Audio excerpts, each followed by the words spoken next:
Hello, my friend. On today's episode, I'm speaking with Pete Dupuis, and we're talking about the importance of having internal benchmarks for your gym. How year after year you can use your own data to outperform your past performance, and how to do that thoughtfully. So, if you want to be able to use your data better to drive your gym's growth, this is a great episode for you. So, keep on listening.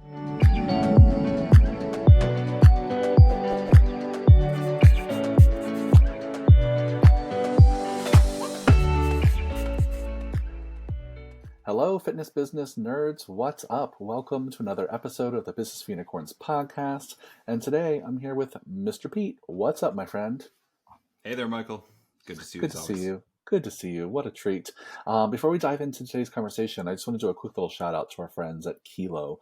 For many gym owners, it's really hard to find a place that will design you a really good website that converts your leads into paying members. And Kilo has really just kind of been our go-to recommendation for someone who's going to build a solid website for you. Plus, they have all this technology that integrates with your website to make all those forms that people fill out and all that lead follow-up as easy as possible. And so if you all want to, have a great kick-ass website and some great software behind that website, go to usekilo.com, let them know that we sent you, and they'll take good care of you.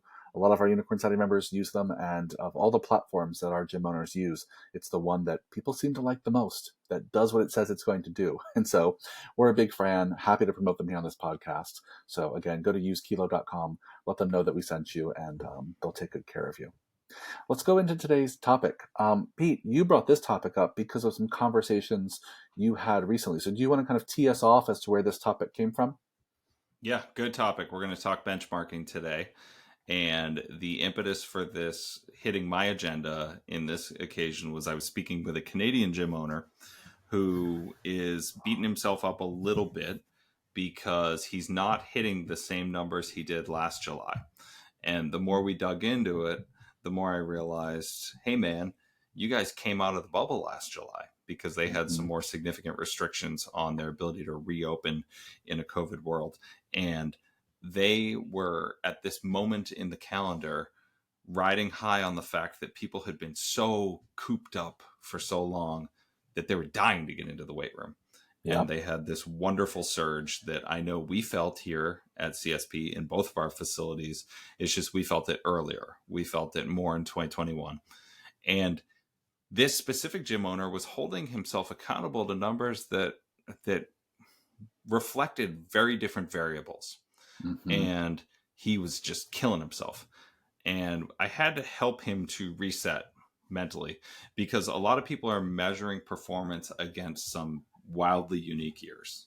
It's like saying, I'm so proud of myself for my record 2021, or I should say for being so strong in 2021 and not acknowledging the fact that they were closed for half of or more of 2020.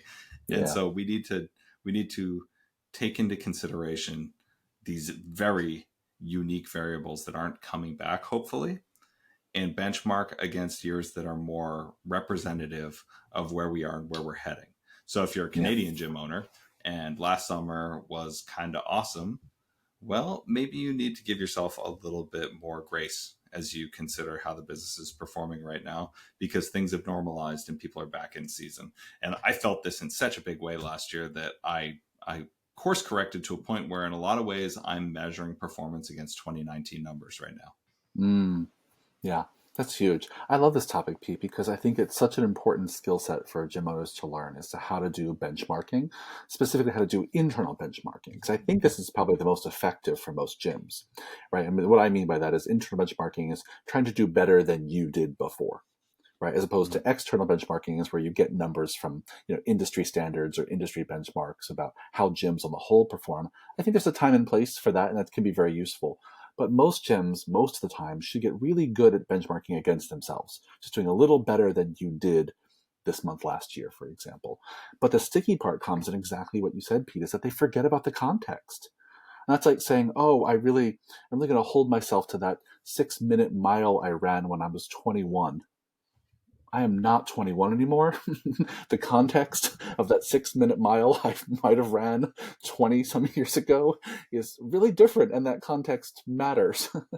And I think one of the things that I think this is actually a theme when talking about small businesses, like our gyms, is that we forget that our gyms don't exist in a vacuum, right? And then the kind of thinking I think that's useful here is, what we call in organizational psychology, like systems thinking, right? To remember that your business is a system that has inputs, and the inputs are like the external environment. And so when you're building really any system in your business, you have to think about like what's the external environment's effect on the system.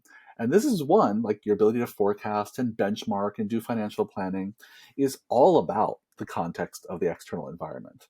So much of your ability to have those numbers go up and down are like half about the environment and half about you and your actual execution, right? And we forget to record that information. Yeah, so I think that's a pretty clear problem. Let's talk a little bit about like what do people do about it? How do you do internal benchmarking in a way that's like more effective and can take the consideration, can take the context into consideration?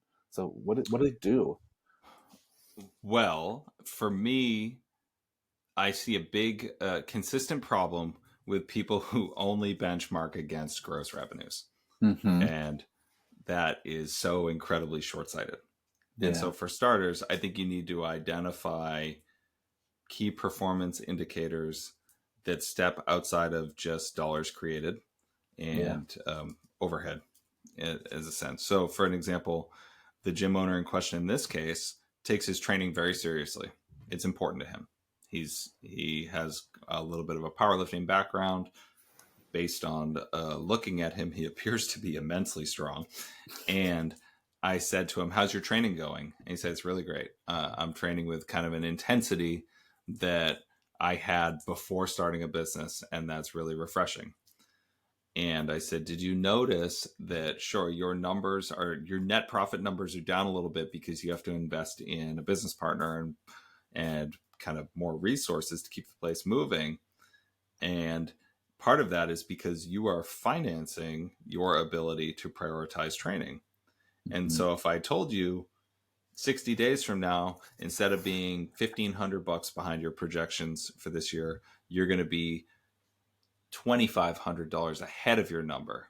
However, you're only getting 2 training sessions in a week instead of the 4." And he said, "Not worth it." I mean, without hesitation, he said, "That's not worth it at all." And I was like, "Dude, you're beating yourself up over $1,000 in revenue, and you can't see through the big picture that part of what you are investing in is balance." Hmm. And it is clearly important to you based on the pace with which you just answered that. And so, what I think people need to be doing is asking themselves, what other benchmarks am I looking at in making Yeah. sure that I have quality of life and sanity and showing up here every day?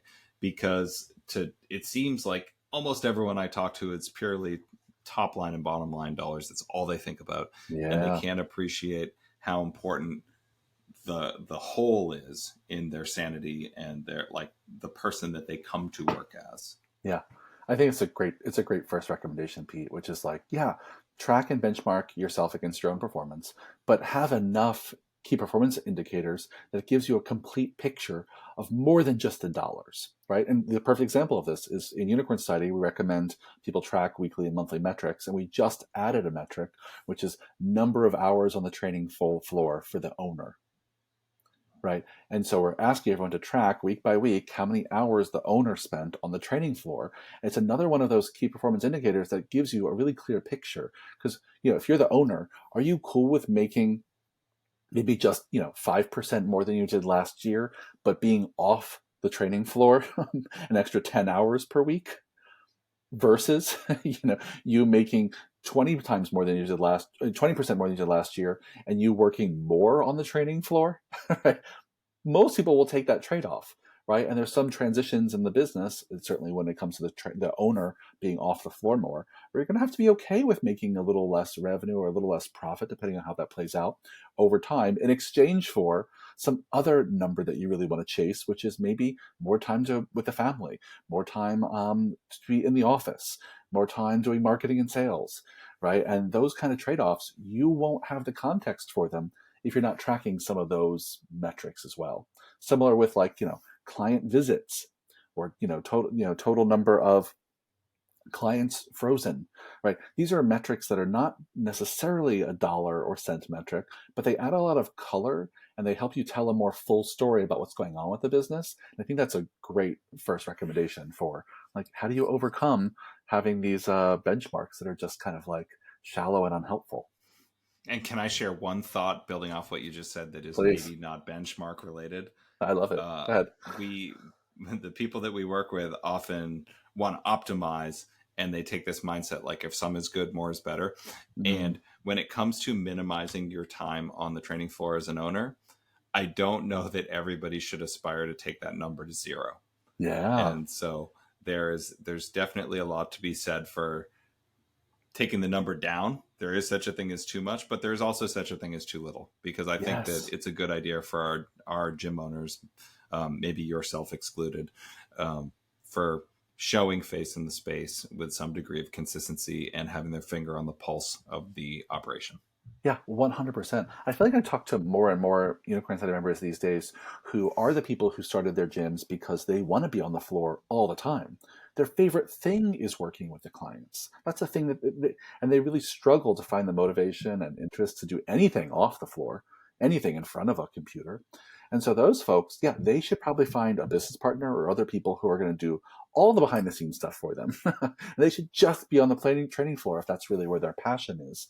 But I think, yeah, you're absolutely right that I certainly don't want to suggest on this podcast that that number should be zero for everyone. Because for some people, it should be 100. It should be most of your time. In fact, I just had that conversation with someone today who was like, "Yeah, I actually do want to be with my clients all the time, so I'm going to find a business partner, who's going to do behind the scenes stuff." Great, yeah, great. Yeah. But So I'll give you another thought. yeah, I think please. there's a pretty significant chunk of our listening audience that are gym owners who started their gym, say, after January 1st of 2019. Hmm. And I don't know that any of them yet know who they are performance wise Yes. for the reason we initially discussed. Yeah, you And don't have enough so, data. You don't have enough data exactly. based on like the real consistent world functioning. Well, if there is such a thing anymore. But certainly those COVID years are kind of useless data for most of us. They're kind of Exactly. useless. Like you just can't benchmark against them. And I find But that, there is good until, news. yeah. I was going to say the good news is I feel like, based on my experience, which is now in excess of 16 years of doing this, since January 1, I have felt a degree of normalcy consistently. And so, what Yep. you are doing right now as a gym owner, if you're one of those people who didn't have any kind of benchmarks for kind of what I'd call normal years consistently, well, the good news is you're laying down the foundational benchmarks right now. Yes. The way your Yep. business is performing is maybe exactly who you are. And so this time next year, I'm going to change my tune. I'm going to say, how are you doing on July 18th when we're recording this against July 18th of 2023?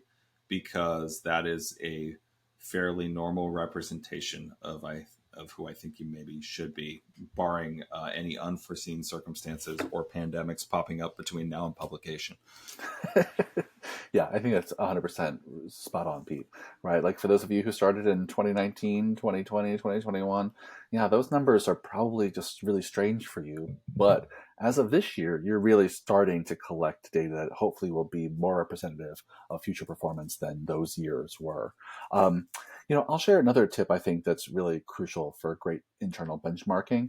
And, I think this is one that I give a ton. I might want to spend a little more time like really rebranding this, but I think most people have a hard time learning from past performance because they don't make good notes about what happened.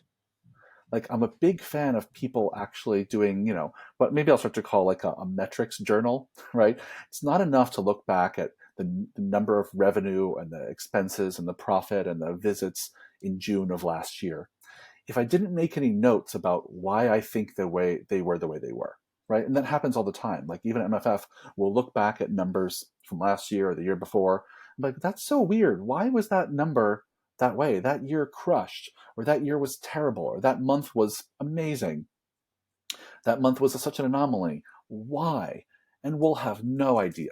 We didn't make any good notes about what was going on during that time, what was happening in the market or the world, what happened on our team, right? Oftentimes these numbers go wildly up and down when someone leaves your team or just joins your team and is training, or if you expand locations, move locations. Sometimes your numbers are wildly different if you change a service, increase your rates, right? A lot of decisions we make are really meaningful to our key metrics and will change the way our numbers look dramatically. But we often don't make notes that that's what happened. And so we look back and try and compare ourselves. We're not looking at the full picture. So I think the thing that's really actionable for all of you, this is maybe super tactical suggestion, is in every spreadsheet where you have a key metric, there should be some columns in those spreadsheets for your assumptions, for your lessons learned, like a notes field where you can write in, oh, this is the month where we increased our rates. So we saw extra terminations because our rates went up and we let some people terminate. Or this month we had a ton of new leads. We had way more leads than we ever had. It's because we did that $1 promo. That $1 promo was really driving lots of leads that month. Or we lost a ton of revenue this month because we had that trainer leave unexpectedly and a lot of their clients left with them, right? But if I don't make those notes kind of as they're happening, maybe once a month when I'm looking at my numbers or weekly review of key metrics, if I'm making those notes regularly, I'm going to look back at those key metrics and they just won't be able to tell a full story. So I think some people actually do need to have a kind of a key metrics journal, or at very least columns in their spreadsheets where they record some of the narrative of what happened in the business. I think when we do that well, both at MFF and Business for Unicorns, then I can confidently look back and judge our performance based on past performance, knowing some of the details about why it was that way. Is that making sense, Pete? Absolutely. I mean, look, we're going to have an opportunity to obliterate our February number next year as it relates to our pitching instruction. Yeah. And it would be very easy to superficially say we collected X amount of dollars in February in 2023 and look at how well we're doing in 2024.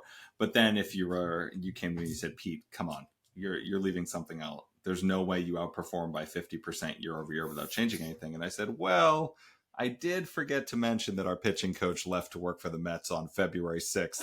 And we had about a 10 to 12 day window where we were bridging the gap and really kind of patching it together, because we're just burying some important stuff. But there are all kinds of variables like this that come and go, be it price changes or employee defections or, I don't know, significant changes in the model. In our case, in our part of the country, there are times where our numbers really, really shift based on weather.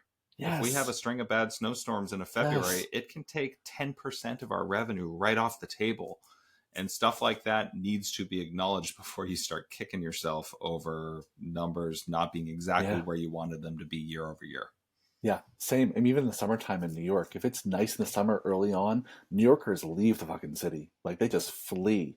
And if there's a really, really nice early few months of summer, our revenue could be way down. We could have a way up on freezes, way up on terminations. And if I don't make a note that, oh, this is a really sunny summer, I'll look back and then be like, where the fuck did everyone go last year? What happened? So I think that I've made my point and maybe even beaten it with a hammer. But I think you got to take some notes. I think the theme of what we're sharing here is that if you want to do internal benchmarking, and you should, you have to think about the whole context. Think of key metrics that are not just money oriented.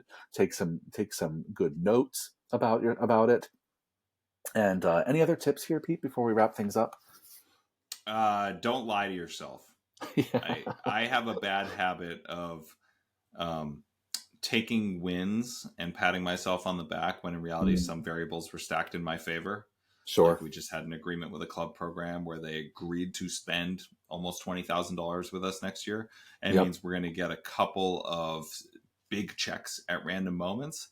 And it'd be very easy for me in those months to pat myself on the back and be like, we crushed it. We outperformed by 4K this month, but I collected 5 from some company that I might not have a win with next year. And we all deep down know it when we get those little wins that might not be recreatable. Don't measure against those wins. Yes, I love that. Yeah, keep track of that stuff. That would go in my notes. That would go in my assumptions. That would go in my lessons learned column. To like, oh yeah, this money just kind of fell in our lap. I can't take credit for that. Next year, let's take this out. We have a habit of using those notes to justify our losses Totally. and not to justify our wins. Yeah. Yeah. Well said. Let's leave it there. Let's leave it there. Friends, this was a great episode. Thanks for the great conversation, Pete. If you found this valuable, please let us know by leaving us a solid review anywhere you listen to your podcast. Leave us 5 stars. Tell everyone why you love this podcast. It really helps us find more listeners just like all of you. So thanks for listening, and I'll see you on the next one. Bye, Pete. Good chat. Talk soon.